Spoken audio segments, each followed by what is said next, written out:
Okay, the other thing I thought about this today, and I'll probably actually do a deep dive on this, but I want to talk about for a second the cultural significance of Bad Bunny in 2022. And what I mean by that is like Bad Bunny was actually like the most popular musical artist on planet Earth by far. Like his streaming numbers, like just the people talking about the number of humans on planet Earth who are like Bad Bunny fans. Like I think he's got the most in terms of like he's more popular than like Blackpink, more popular than Beyonce and Harry Styles. I think if you put like Drake, if you put like every single person like in a bucket, like Bad Bunny trumped them all. And it was not about talent. Bad Bunny, really, like, go listen to the music, go like hear the songs. Like if you are actually a musical fan, be serious, like go listen to it and then really tell me like why was this so popular. Let me explain it to you. It was about representation. It was about Latin American representation. Even though there's an entire genre of music that's like, you know, how do you say it? Like, what's the category called? Like Latin fusion, salsa, or whatever. Like, I don't listen to any of the Latin categories, but there's tons of like Latin artists, right? And they have an entire section of music, and it's like for them, and they have like award shows and stuff, and it's for them, and like they have TV shows, all these things that are like about Latin American culture. Like Latin America is a place, right, where like the Latin American people live. This is why I know we're trying to be like, oh, we're past race, but on looking at world history and looking at like globalization, I think it's really important to understand which racial group you fall into, and then advocate for your own racial group. Like it's totally fine to like have this like American experience of like, oh yes, but I live in the same country. We'll just say that I live in the same country as people from another racial group, and we share citizenship, and we have like shared experiences of like we have both gone to college, we both have ridden a bus, and we have both eaten at Hop Dotty. That's great. So now you can have that, phrase, that saying or whatever. But now in terms, I think you should go watch maybe like Jadena clip where he talks about how no other racial group is basically trying to like aim for just participation trophies except for black people. I think it's time for black people, especially black women, to stand the fuck up and start winning some shit. Like, if you're gonna be somebody, go be Rihanna or Beyonce and get in the fucking bag. Go be Carisha and stay in the bag. Seriously.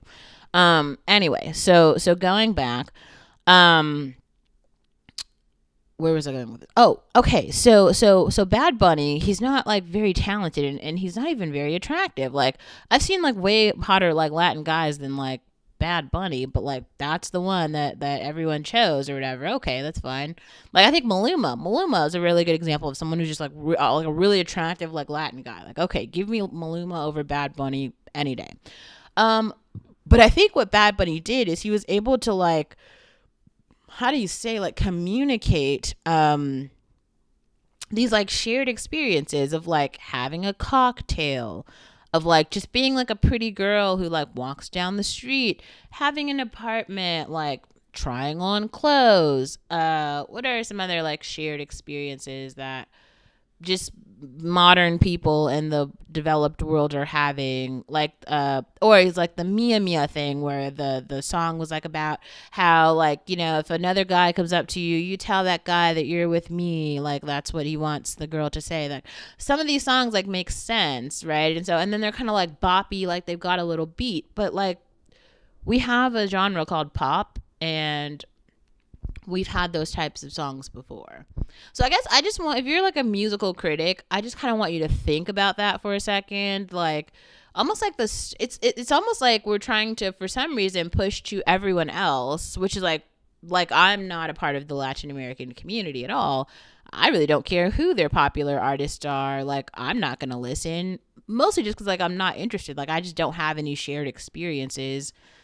You know how like people like freak out over Selena or whatever? I've never heard a Selena song in my life. I gotta be serious. I think I saw the Selena documentary like one time, and then it was just kind of like, just didn't do anything for me. I'm sorry, like it's just not giving. Like every time people talk about J Lo, it just goes straight over my head. Like I don't. It.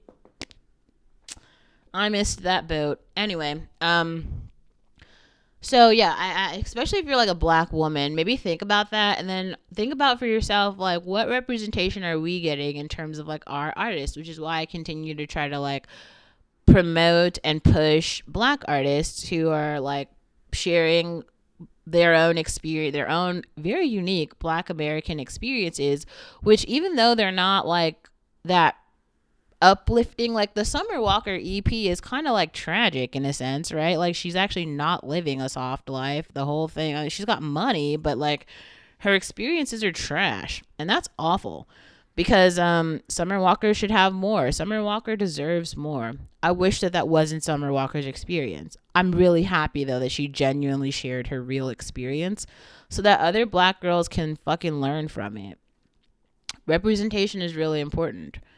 But if we like just let Summer Walker be represented as this like, you know, tragic fail story and nobody critiques it and says like actually there's a better way, it'll continue to be a problem.